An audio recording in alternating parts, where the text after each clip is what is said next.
Hello everyone, and welcome to Glassy Stare. I just launched the game and this is what I see. The performance has not begun yet, and the trembling curtain... I wasn't done. And the trembling curtain still keeps its silence. What is this? Oh, I don't want to quit. Okay, we're going. Since the very morning, I was weighed down by an anxious premonition. The thoughts of an inevitable end, like a black raven whose wings had a... The thoughts of an inevitable end, like a black raven whose wings had long cast a sinister shadow over my life, hung in the air, ready to strike me with merciless cruelty. Fate was testing my already crippled by seclusion mind.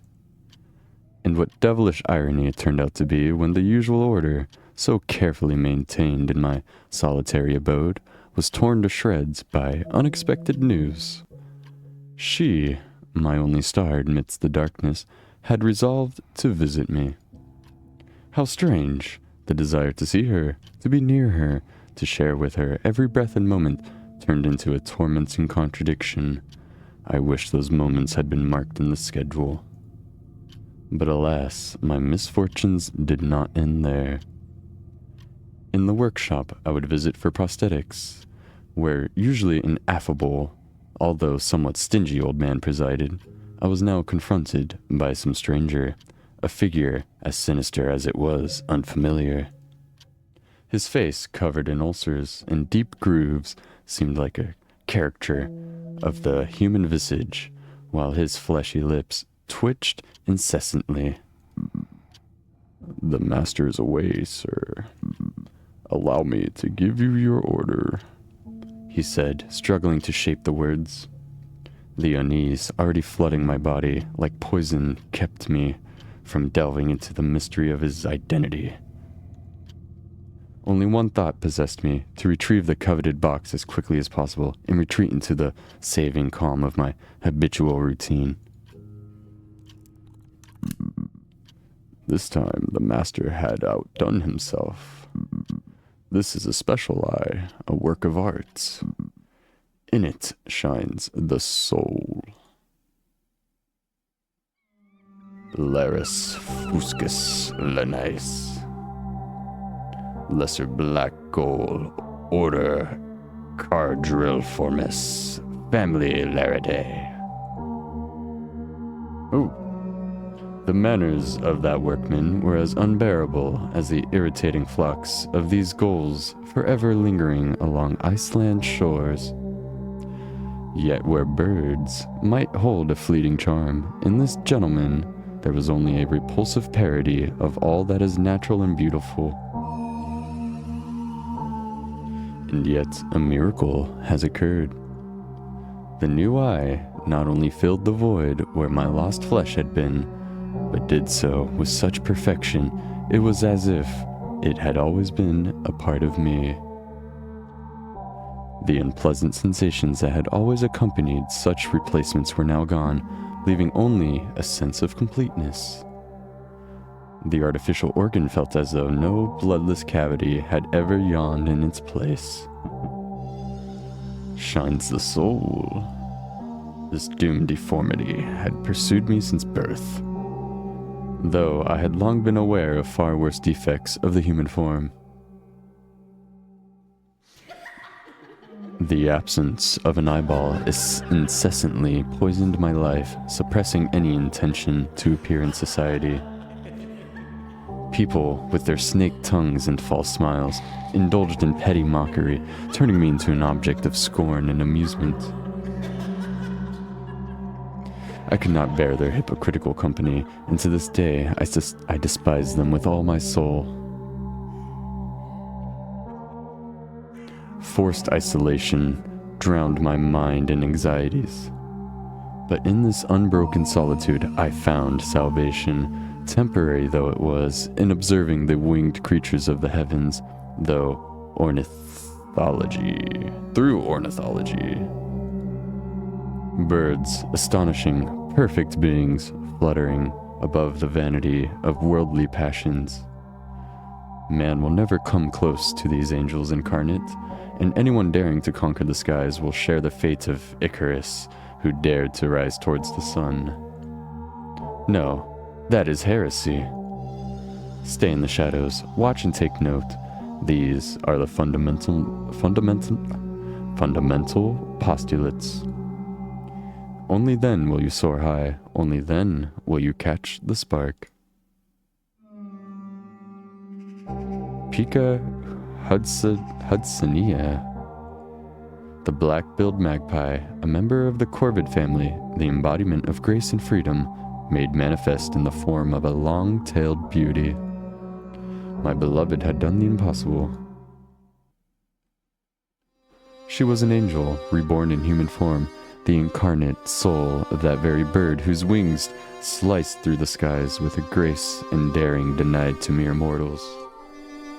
And only she, with a soul as light and untamed as the wind, could see in me not a mutilated creature, but a man.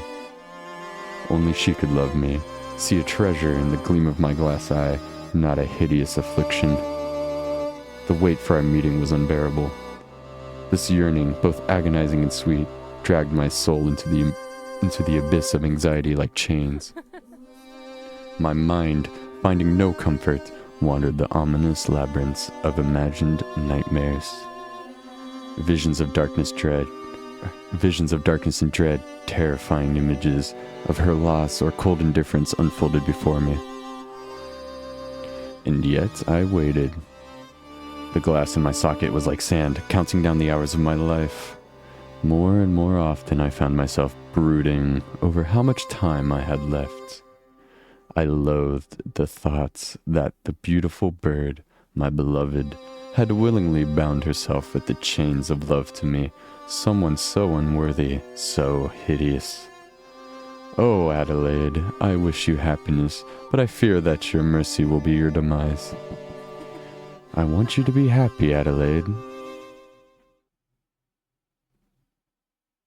Did you have claws?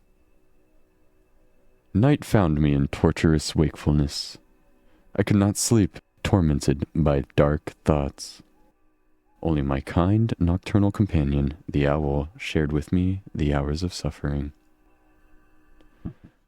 The moon's disk. Ah! Ah! Suddenly my socket was pierced by an unbearable, sparkling pain, such as I had never known before. Like lightning, it spread in my pulses through my entire skull.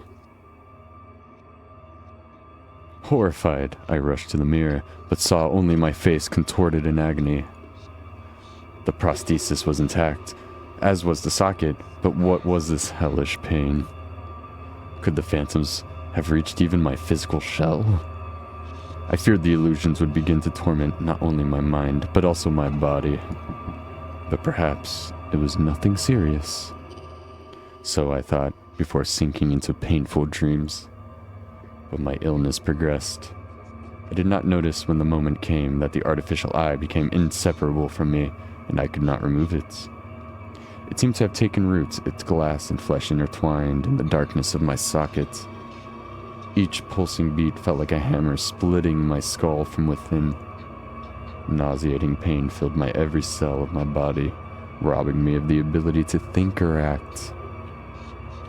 And then I realized the terrible truth. Adelaide, my dear Adelaide, would see me in this state, in this vile, repulsive form. Something has to be done. Something, before this glass curse consumed me entirely.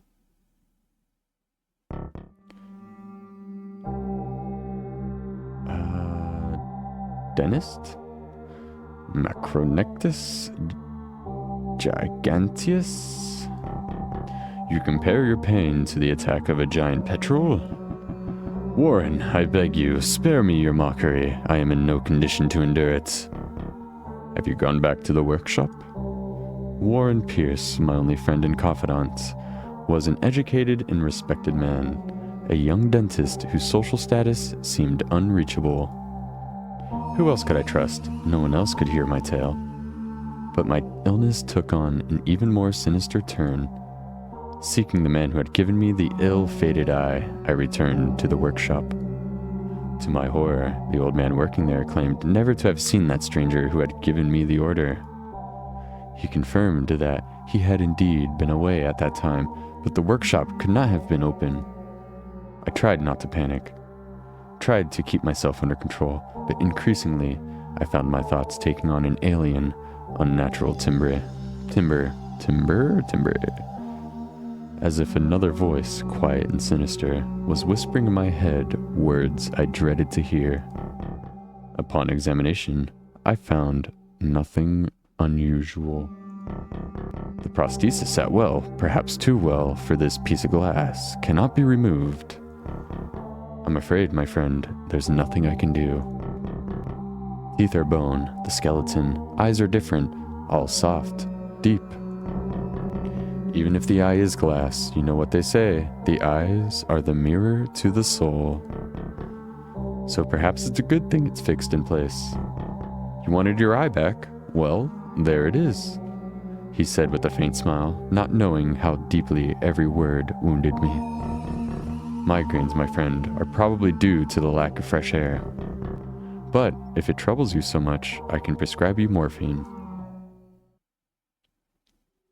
I don't need morphine. I need this cursed prosthesis gone. I need the pain devouring me from within to stop. And above all, I need these alien thoughts, these unbearable voices, to leave my mind. How I wish I could rip this cursed glass from my socket right here and now.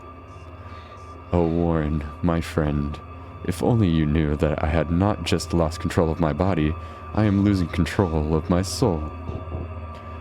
Take a scalpel and cut out my eyes. Cut out Warren's eyes. Tear out the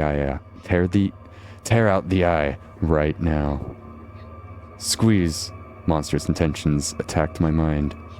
I could no longer endure this obsession.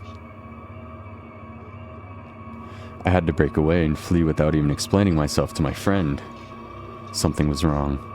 I wandered the streets like a madman. I do not remember how I reached the estate. Every cell of my brain throbbed in agony, my body unable to resist the convulsions. My legs carried me to the bedroom door, where I collapsed onto the cold floor, utterly spent. I could hear the servants bustling nearby, trying to help me come to my senses.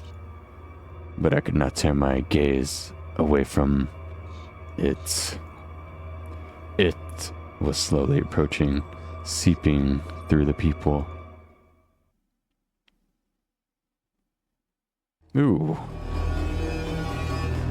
And there are no human words to describe the horror I felt at the sight of that abominable creature.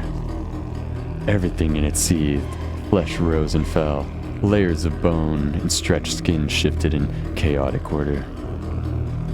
Never had a bird pecked the flesh of a lamb untainted by sin. Blessed is he who dies for faith and law, and even more so he who at dawn heard the song of angels and went to meet them. Boneless tongues moved within the many maws of the creature wrapped in flesh. I dared not move, frozen with fear. I wanted it to be silent, to go away.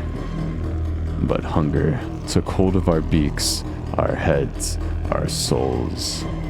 Terror fell upon us, as if a hollow skull stared at us through an empty eye socket. We knew then what hunger was. Make it shut up. Quick, make it shut up at once. I could not suppress a scream, but my voice made no sound. We will take your eyes. We will take your thoughts. We will take your souls. A violent shiver shook my body, as if in a raging fever. I could only croak. Get out. Disappear. I beg you. Nevermore. The creature's word emptied my insides. I lost consciousness.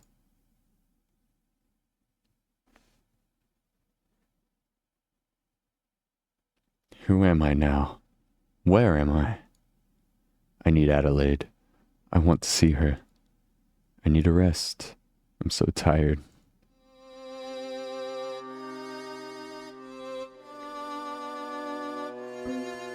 Hello, my dear. Adelaide. Yes, it's me. I'm so happy that you recognize me. You lay in a stupor for several days. I was so worried about you. Adelaide, you should leave. It's not me anymore. It's not. What are you saying? She smiled, her face so kind, so beautiful. Of course it's you. Once you get better, we'll start taking walks in the garden.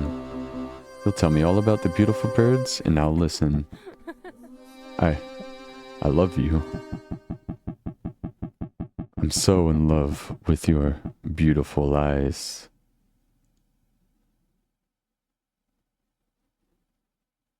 Ooh, mama. Okay. The soul has left the body of the lamb. With your hands the vessels of the soul were moved. At last the sickness is gone. Nevermore.